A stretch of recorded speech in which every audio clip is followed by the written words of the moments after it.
السلام علیکم۔ برطانوی حکومت سے آزادی حاصل کرتے ہی ہندوستان کی حکومت اپنی حکمت عملی کے حوالے سے وہم، فریب، دھوکہ دہی اور مغالطے کا شکار ہو گئی تھی۔ ان کا وہم خود ہندوستان کے بارے میں ان کے خیالات سے وابستہ۔ بھارت دن میں خواب دیکھتا ہے، سمجھتا ہے اس سے سپر پاورز کی بے پناہ اسٹریٹجک مدد دستیاب ہے، اور اسی زوم میں جب وہ چائنا کی طرف دیکھتا ہے تو دھوکے کا شکار ہو جاتا ہے۔ لداخ میں پچھلے 4 ہفتوں سے ہندوستانی اور چائنیز افواج کے مابین فوجی تعطل کے ایک ایسا اسٹریٹجک المیہ ہے جو مستقبل میں ہندوستان کو ایک سخت دھچکا پہنچا سکتا ہے۔ ہمالیہ کے اونچے پہاڑ اور بنجر زمین پر چائنا اور ہندوستان کا حالیہ تنازع کوئی عام سی بات نہیں ہے۔ یہ جیو اسٹریٹجک بساط پر ایشین طاقتوں کے اقدامات اور ان کے مستقبل کی حکمت عملی کا مظہر ہے۔ چائنا نے ایسے ہی بھارت سے ناراضگی اور دباؤ ڈالنے کا سلسلہ نہیں شروع کیا۔ یہ بھارت کے مسلسل ایسے اقدامات ہیں جنہوں نے چائنا کو مجبور کیا کہ وہ صلح اور امن پسندی کا دامن چھوڑ کر بھارت میں گھس جائے۔ مودی نے 2019 میں دوبارہ اقتدار میں آتے ہی بھارت کی خارجہ پالیسی اور حکمت عملی میں بہت بڑی تبدیلیاں کی۔ ان میں سے ایک ہندوستانی آئین کے آرٹیکل 370 کو رد کرتے ہوئے جموں و کشمیر کی خصوصی حیثیت کو ختم کرنا تھا۔ تاہم ہندوستان نے اپنے اقدام کے جیو پولیٹیکل رد عمل کو محتاط انداز میں نہیں سمجھا اور خاص طور پہ چائنا کو خاطر میں نہیں لیا۔ لیکن اب چائنا کی حکومت کے انتہائی قریب چائنیز پالیسی ساز نے لکھا ہے کہ چائنا کا بھارت کو ان معاملات میں الجھانے کا مقصد کوئی سرحدی تنازع نہیں، بلکہ چائنا چاہتا ہے کہ بھارت جموں و کشمیر کی حیثیت 5 اگست سے پہلے کی پوزیشن پر بحال کرے۔ مودی حکومت نے گزشتہ سال اگست میں ہندوستانی آئین کی آرٹیکل 370 کو منسوخ کر دیا تھا، جس نے جموں و کشمیر کے علاقے کو ایک خاص سٹیٹس فراہم کیا ہوا تھا۔ چائنا نے اس وقت غصے میں رد عمل کا اظہار کیا تھا کیونکہ اس تبدیلی نے لداخ کی حیثیت کو بھی متاثر کیا۔ اس کا دعویٰ بیجنگ نے کیا ہوا ہے اور اس مسئلے کو اقوام متحدہ کی سلامتی کونسل میں بھی لے گیا۔ یہ پہلی دفعہ سامنے آیا کہ لداخ کے معاملے کو کشمیر میں آرٹیکل 370 سے جوڑا جا رہا ہے۔ ایک Chinese scholar doctor Wang Shida, جو ایک باثر Chinese think tank China Institute of Contemporary International Relations کے ساتھ کام کر رہا ہے، اس نے لکھا ہے کہ ہندوستان نے گزشتہ اگست سے ہی یک طرفہ طور پہ کشمیر کی حیثیت کو تبدیل کرنے کے لیے مستقل اقدامات اٹھائے اور علاقائی تناؤ کو بڑھاوا دینے کا سلسلہ شروع کیا۔ چائنا کی طرف سے بھارت نے اپنے نقشے میں اضافہ کیا اور ایسے علاقوں کو اپنی جورسڈکشن میں شامل کر لیا جو سنکیانگ اور تبت کے دائرہ اختیار میں آتے ہیں، اور آزاد جموں کشمیر کو اپنی نام نہاد یونین ٹیریٹری میں شامل کر لیا، جس نے چائنا اور پاکستان کو مجبور کیا کہ وہ کاؤنٹر ایکشن لیں اور چائنا اور بھارت کے سرحدی معاملات میں مشکل پیدا کر دی۔ اب ڈرامائی طور پہ ٹینشن کو بڑھا کے بھارت پر دباؤ ڈالا جا رہا ہے کہ اس مسئلے کو حل کرے۔ اسلام آباد میں چائنیز سفارتکار کی ٹویٹ نے بھارت میں ایک طوفان برپا کر دیا اور بھارتی کامنٹیٹر اسے ایکسٹرا آرڈنری موو قرار دے رہے ہیں۔ ہندوستان میں بھی کچھ لوگوں نے اس حقیقت کی نشاندہی کی ہے کہ چائنا در حقیقت جموں و کشمیر کے مودی کے غیر قانونی الحاق کے فیصلے کو الٹنا چاہتا ہے اور اس لیے کوشش جاری ہے۔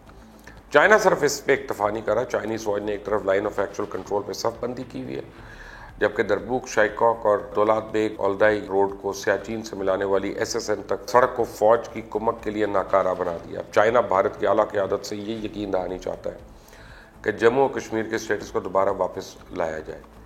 بھارت کی فوج اس معاملے میں بے بس ہے، جبکہ امریکہ اس معاملے میں خالی پیلی مذمت کے علاوہ کچھ نہیں کر رہا، اور یہ کہنا کہ انڈین فوج کے ریٹائرڈ آفیسرز پروین شونی، جو چائنا کے معاملات میں ایکسپرٹ سمجھے جاتے ہیں، اس کے علاوہ بھی بہت سے اقدامات ہیں جو چائنا کو مسلسل اریٹیٹ کر رہے ہیں۔ سب سے پہلے بھارت، آسٹریلیا اور یورپین یونین نے چائنا کے خلاف عالمی ادارہ صحت کی طرف سے کووڈ-19 کے وبائی امراض کے بارے میں آزادانہ تحقیق کا مطالبہ کیا۔ دوسرا، ہندوستان کے وزیر خارجہ سبرامانیم جے شنکر نے حال ہی میں امریکی وزیر خارجہ مائک پومپیو کے ذریعے بلائے گئے وزرائے خارجہ کے 7 ملکی اجلاس میں حصہ لیا اور ورلڈ ٹریڈ آرگنائزیشن میں تائیوان کی مکمل رکنیت کی راہ ہموار کرنے کے لیے امریکی کوشش کا حصہ بنا۔